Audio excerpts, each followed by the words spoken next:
بسم اللہ الرحمن الرحیم یا ایھا الذین آمنوا اے ایمان والو استعینوا مدد حاصل کرو بالصبر صبر سے والصلاۃ اور نماز سے ان اللہ مع الصابرین یقیناً اللہ تعالی صبر کرنے والوں کے ساتھ ہے۔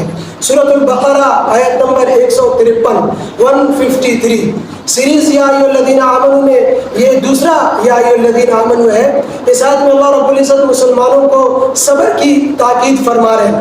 اس آیت کا جب نزول ہوا تو یہ وہ دور تھا جس میں مسلمانوں کو دین پر عمل کرنے میں، دین کی تبلیغ کرنے میں دشمنوں کی طرف سے طرح طرح کی رکاوٹیں پیش آ رہی تھی، طرح طرح کی اذیتوں کا، تکلیفوں کا، مشقتوں کا سامنا کرنا پڑ رہا تھا، سختیاں برداشت کرنی پڑ رہی تھی، اور پھر جنگوں کا ماحول تھا، جنگوں کا سلسلہ تھا، جنگیں ہو رہی تھی، اور جنگوں میں عزیز اقارب، رشتہ دار، دوست احباب شہید ہو رہے تھے یا شہید ہونے والے تھے۔ تو اس لیے اللہ تعالیٰ نے مسلمانوں کو حکم دیا کہ دین کے راستے میں یہ آزمائشیں آتی ہیں، اس پر ایک مومن کا کام یہ ہے کہ صبر کرے، صبر سے کام لے۔ اب صبر کا یہ مطلب نہیں ہے کہ انسان روئے نہیں، بلکہ شریعت نے اجازت دی ہے، رونے کی اجازت دی ہے۔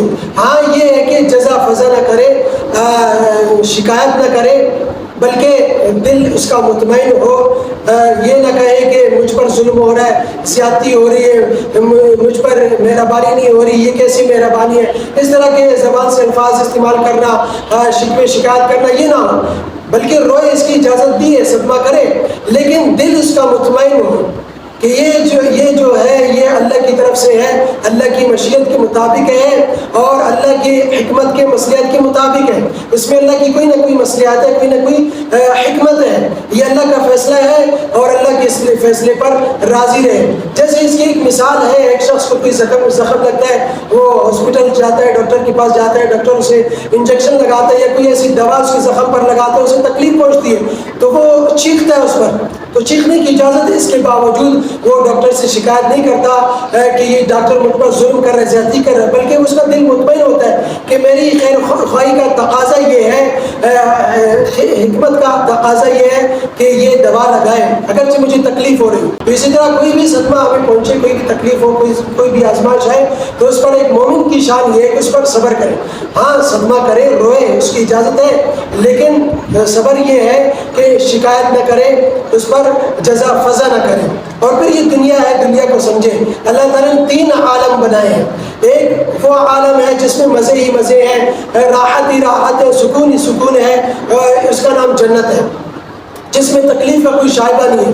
اور ایک وہ عالم ہے جس میں سختی ہی سختی ہے، صدمہ ہی صدمہ ہے، دکھ ہی دکھ ہے، غم ہی غم ہے، عذاب ہی عذاب ہے، وہ جہنم ہے۔ اللہ تعالیٰ ہماری حفاظت فرمائے۔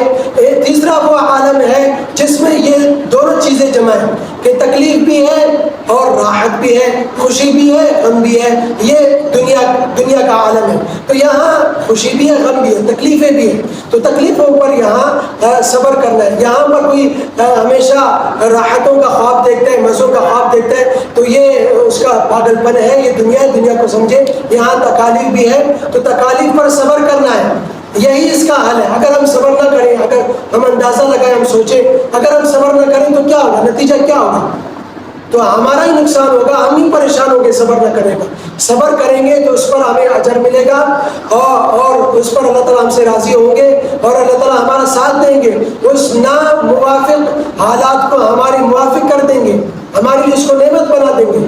تو اس کے لیے صبر کریں۔ اور پھر نماز تو یہ اللہ تعالیٰ کا قرب کا ذریعہ ہے۔ جب اللہ کا قرب ملے گا، نماز آپ پڑھتے رہیں گے، نماز کی پابندی کریں گے، سنتوں کے، نوافل کے، تو اللہ کا قرب حاصل ہوگا۔ جب اللہ کا قرب حاصل ہوگا تو اللہ سے آپ فیصلے کروائیں گے، دعائیں کریں گے، اللہ تعالیٰ آپ کی دعائیں قبول کریں گے۔ اس لیے صبر سے اور نماز کے ذریعے اللہ تعالیٰ کی مدد حاصل کریں۔